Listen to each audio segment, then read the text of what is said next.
Well, I'm getting good at this YouTube thing. I've got another video that falls into the category of "Can you relate to this?" Much like the Fine Bros tried to copyright reacts, I'm going to copyright lists. That's right, I was doing this before BuzzFeed, and also I pay them out frequently.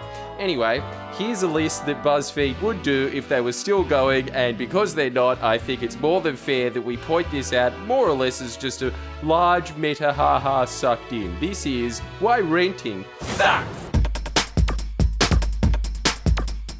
Number 1, no pets clauses. I hate how in this country the starting price for owning a dog is $1 million minimum.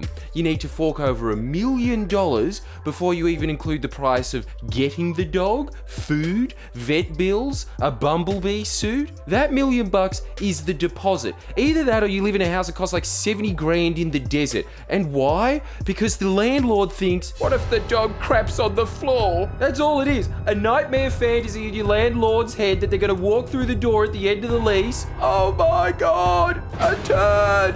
That wasn't there before. I've made 50 grand off you over the last 3 years for doing squat diddly, and this is how you repay me. That wasn't the dog's turd. That was mine. 2, every time you point out, hey, the roof is leaking, it's going to collapse. No, you put the bucket. And when the roof inevitably does collapse, you do this, you pay. Dude, you're worth like $30 million. Can you at least buy a belt? 3, shit cunt housemates. They are innately annoying, so obviously their friends are going to be annoying, and they're over all the time.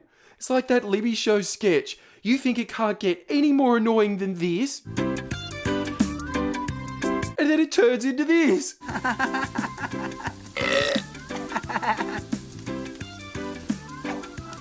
Oh, sorry, mate.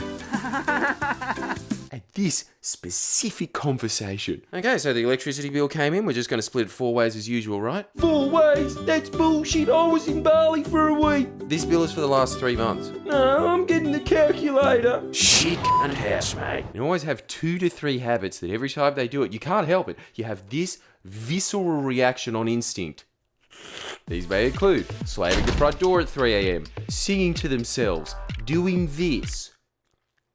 I think the closest most people have gotten to murdering someone is always when these 2 factors converge.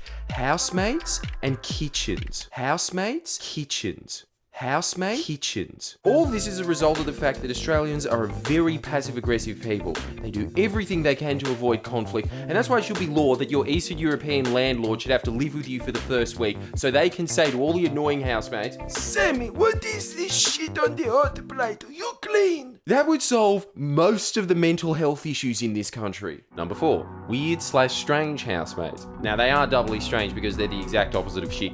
They pay their rent on time, they never have friends over, they're quiet, they keep to themselves.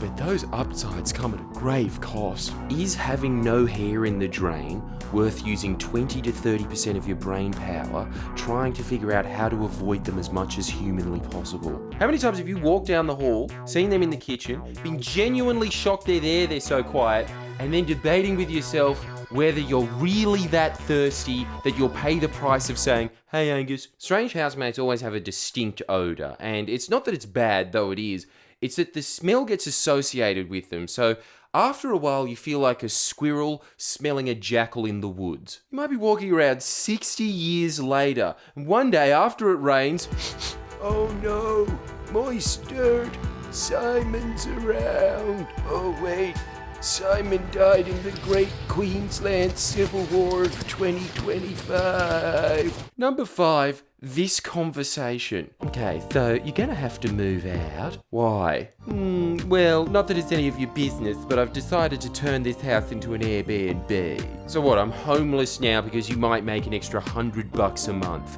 Yeah, that's the plan. 6, frequent, invasive inspections. It's like you're in the military and you have to make your bed every morning, but in the military at least you're paid to do it. You're paying some slimy real estate agent who gets to come into your house every 3 months and say, what's this? Your bookshelf's looking a little messy, bro. So? Okay, I'm gonna write down you said that. The landlord's gonna hear about this shit. And you just know your Jabba the Hutt landlord is reading that inspection in his house, which is an indoor rubbish tip, cramming a burger in his mouth. His bookshelf's a little dusty. That's it. I'm turning it into an Airbnb. 7, the bond. Or more specifically, the inevitable fight you're going to have with the real estate agent when you try and get back the bond. I swear I have left houses in better condition than when I moved in and received this email from fucking Ray White. Dear Mr. Shanks, there was a minuscule amount of grime on one of the windowsills and I'm pretty sure I was vibing a ghost in there.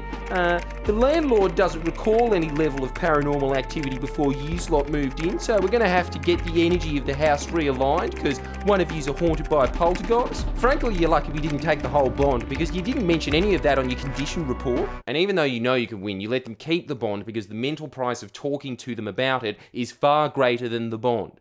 Nothing in my entire life has made me realise the wisdom of this phrase, peace of mind is priceless. More than arguing over $2,000 with a high school dropout who misspells his own name in the email he just sent you and thinks it's barrister level boss. I'm gonna get my commish this month. 8. Rent is debilitatingly high. This seems to be the new deal in Australia. Okay, you're going to spend 60% of your paycheck to live in a crawl space with 4 you don't like. For how long? Well into your 40s, and the price of rent will go up by annoying increments every 12 months, like $50, $80.